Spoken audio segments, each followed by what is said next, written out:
लोकेश जी, गुरुदेव आपके चरणों में कोटि कोटि प्रणाम। गुरुदेव, मेरे मन में कुछ भाव आते थे, परंतु आपकी आज्ञा याद आती थी कि नाम जप और आज्ञा पालन करो तो गुरु के पास ही हो। परंतु गुरुदेव, कुछ दिन पहले एक एकांतिक वार्तालाप में आपने किन्हीं साधक के प्रश्न के उत्तर में कहा कि हमारी नज़रों में रहो, आते जाते रहो। जब हम देखेंगे कि ये सेवा में है तो तुम्हारे ऊपर हम शासन करेंगे, कि हम तुम्हारी गलतियों को प्रकाशित बताकर तुम्हें ठीक मार्ग पर चलाएंगे। गुरुदेव, मेरे मन में हमेशा ये भाव आते हैं कि आप मुझ पर शासन करके अपनी आज्ञा में चलाएं। दूर रहकर मुझे ये पूर्ण रूप से संभव प्रतीत नहीं होता। कृपया मार्गदर्शन करें। नहीं, अगर गुरु को मनुष्य समझोगे तो ये बात है। अगर गुरु को परमात्मा तत्व मानोगे तो अखंड मंडलाकारम व्याप्तमेन चराचरम। तुम जहाँ हो वही तुम्हारा गुरुदेव आसपास तुम्हें देख रहा है, तुम्हारी रक्षा कर रहा है, तुम्हारे हृदय में बैठा है, तुम्हारे बाहर बैठा हुआ है। गुरु को मनुष्य समझोगे तो मनुष्य एक देशी होता है और वो फिर रक्षा नहीं कर पाएगा। एक देशी एक देश में रक्षा कर सकता है, लेकिन सर्वत्र विराजमान जो गुरु को मानता है वही सुरक्षित रहता है। तो आप जहाँ भी हो गुरुदेव के सामने, कोई भी गलत काम करने के पहले देखो कि गुरुदेव विराजमान, जड़ में, चैतन्य में, सब में गुरुदेव विराज। तभी तो वास्तविक गुरुदेव का आप पूजन कर रहे हैं, गुरुदेव की आप महिमा को जान रहे। नहीं तो फिर गुरुदेव कमरे में बैठे एक देशी है तो बात नहीं बनेगी।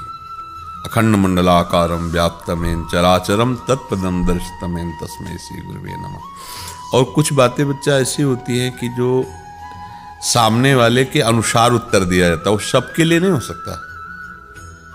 अब जैसे मेडिकल स्टोर में दवाइयाँ आई हैं, लेकिन डॉक्टर एक ही बुखार है लेकिन अलग अलग पावर की दवाई देगा, अलग अलग।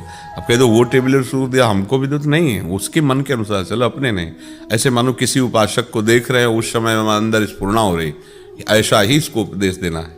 अब वो सार्वजनिक नहीं होगा, केवल उस व्यक्ति की अवस्था स्थिति के कारण उसको उपदेश दिया जाता है। ये बात समझ। जैसे हम तो मान लो प्रश्नकर्ता की स्थिति देखकर कहते हैं जरूरी नहीं कि आप तिलक लगाइए, जरूरी नहीं कि आप कंठी बांधिए। अगर परिवार में विरोध होता है, झगड़ा होता है, मत कीजिए, राधा राधा बोलिए।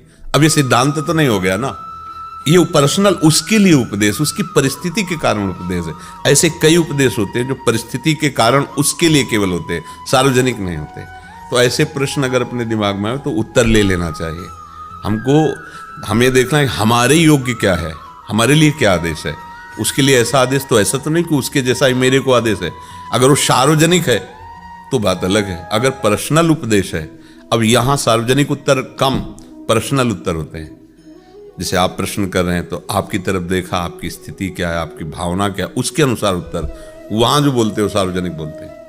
सत्संग हो रहा है, किसी का प्रश्न नहीं, वो सार्वजनिक है, सबका बराबर अधिकार है, उसको ग्रहण करो। लेकिन यहाँ के जो प्रश्न उत्तर है उसमें विचार करना पड़ेगा कि सामने वाला व्यक्ति किस परिस्थिति में है, किस स्थिति में है, उसके अनुसार उसको उत्तर दिया जा रहा है। समझ रहे ना।